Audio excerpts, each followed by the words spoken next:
क्या मृत्यु का भय एक बालक को महादेव की शरण में जाने से रोक सकता है? या फिर ऐसी भी भक्ति हो सकती है जिसके सामने स्वयं मृत्यु का भय समाप्त हो जाए? एक ऐसे ही बालक की कथा है जिसके जन्म से ही उसके भविष्य पर संकट की छाया थी, लेकिन जिसने भय के सामने झुकने के बजाय महादेव की आराधना को अपना जीवन बना लिया। यह कथा है महादेव के दिव्य गृहपति अवतार की। प्राचीन काल में महर्षि विश्वानर अपनी पत्नी शुचिष्मति के साथ धर्म और तपस्या का जीवन व्यतीत करते थे। शुचिष्मति के हृदय में एक ऐसी इच्छा थी जिसे वे केवल महादेव के सामने ही व्यक्त कर सकती थी।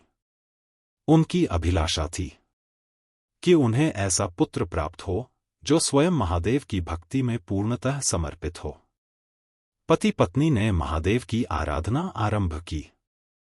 दिन बीते, मास बीते और उनकी तपस्या और भी गहन होती चली गई। अंततः उनकी भक्ति से प्रसन्न होकर महादेव की दिव्य कृपा प्रकट हुई। उनके घर एक तेजस्वी बालक का जन्म हुआ। उसका नाम रखा गया गृहपति। गृहपति बचपन से ही असाधारण थे। जहां दूसरे बालक खेलकूद में आनंद खोजते थे, वहीं गृहपति का मन शिव भक्ति में रम जाता था। उनके लिए शिव केवल आराध्य नहीं थे, वे उनके जीवन का आधार थे। उनकी वाणी में शिव का नाम था, उनके मन में शिव का ध्यान था और उनके प्रत्येक कर्म में शिव के प्रति समर्पण था।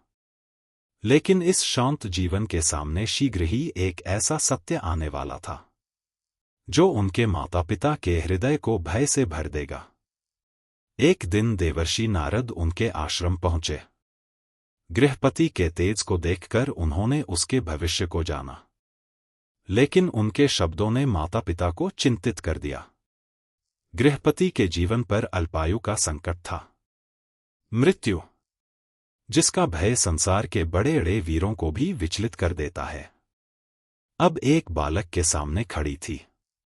माता पिता का हृदय व्याकुल हो उठा, लेकिन गृहपति ने मृत्यु की बात सुनकर भय को अपना स्वामी नहीं बनने दिया। उन्होंने एक निर्णय लिया, यदि मृत्यु से कोई रक्षा कर सकता है तो वह केवल महादेव हैं, और यदि महादेव की कृपा प्राप्त करनी है तो उन्हें अपनी संपूर्ण शक्ति से उनकी आराधना करनी होगी। गृहपति काशी पहुंचे, वही काशी जिसे महादेव की नगरी कहा जाता है। गंगा के पवित्र तट पर उन्होंने एक शिवलिंग स्थापित किया। अब उनका जीवन एक ही उद्देश्य में बदल चुका था, महादेव की आराधना। दिन में पूजा, रात में ध्यान और हर क्षण शिव का स्मरण। समय बीतता गया, ऋतुएं बदलती रहीं, लेकिन गृहपति की तपस्या नहीं बदली। भूख आई, प्यास आई, थकान आई, लेकिन उनका संकल्प नहीं टूटा। मृत्यु का भय सामने था, लेकिन गृहपति की दृष्टि केवल शिव पर थी। गृहपति की तपस्या इतनी प्रबल हो गई कि देवताओं का ध्यान भी उनकी ओर गया। उनकी भक्ति की परीक्षा का समय आया। उनके सामने इंद्र का रूप प्रकट हुआ, लेकिन गृहपति विचलित नहीं हुए। उन्होंने अपने मन को किसी भी बाहरी शक्ति से हटने नहीं दिया। उनका एक ही विश्वास था, मेरे आराध्य महादेव हैं। न भय उन्हें रोक सका, न प्रलोभन उन्हें विचलित कर सका, न परीक्षा उनके संकल्प को तोड़ सकी। उनकी तपस्या अब केवल मृत्यु से बचने की इच्छा नहीं रह गई थी, वह पूर्ण समर्पण बन चुकी थी। जब भक्ति अपने चरम पर पहुंची, तब महादेव की दिव्य कृपा प्रकट हुई। गृहपति के सामने रुद्र का दिव्य तेज प्रकाशित हुआ। जिस मृत्यु से वह भयभीत था, उसका भय अब समाप्त हो चुका था। महादेव ने उसकी तपस्या और अटूट भक्ति से प्रसन्न होकर उसे दिव्य वर प्रदान किया। गृहपति अब केवल मृत्यु से बचा हुआ एक बालक नहीं था, उसकी तपस्या ने उसे एक दिव्य उत्तरदायित्व के योग्य बना दिया था। महादेव की कृपा से गृहपति को दिव्य पद प्राप्त हुआ और वे अग्नि के तेज तथा गृहस्थ जीवन की पवित्र अग्नि से जुड़े एक दिव्य स्वरूप के रूप में प्रतिष्ठित हुए। गृहपति अवतार की कथा केवल मृत्यु से बचने की कथा नहीं है। यह हमें सिखाती है कि भय के सामने मनुष्य की सबसे बड़ी शक्ति उसका विश्वास है। मृत्यु जीवन का अंत हो सकती है, लेकिन मृत्यु का भय जीवन को उससे बहुत पहले समाप्त कर देता है। गृहपति ने मृत्यु से युद्ध नहीं किया। उन्होंने अपने भय को महादेव के चरणों में समर्पित कर दिया। और जहां भय समाप्त होता है, वहीं से निर्भयता का जन्म होता है।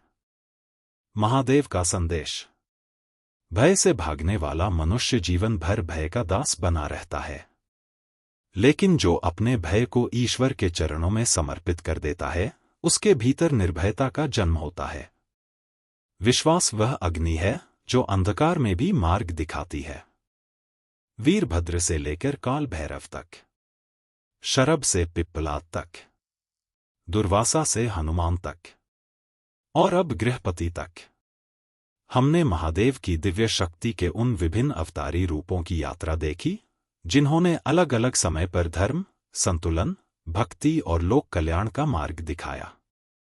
रूप अनेक हैं, शक्ति अनेक प्रकार से प्रकट होती है, लेकिन उद्देश्य एक ही है, धर्म की रक्षा और चेतना का जागरण।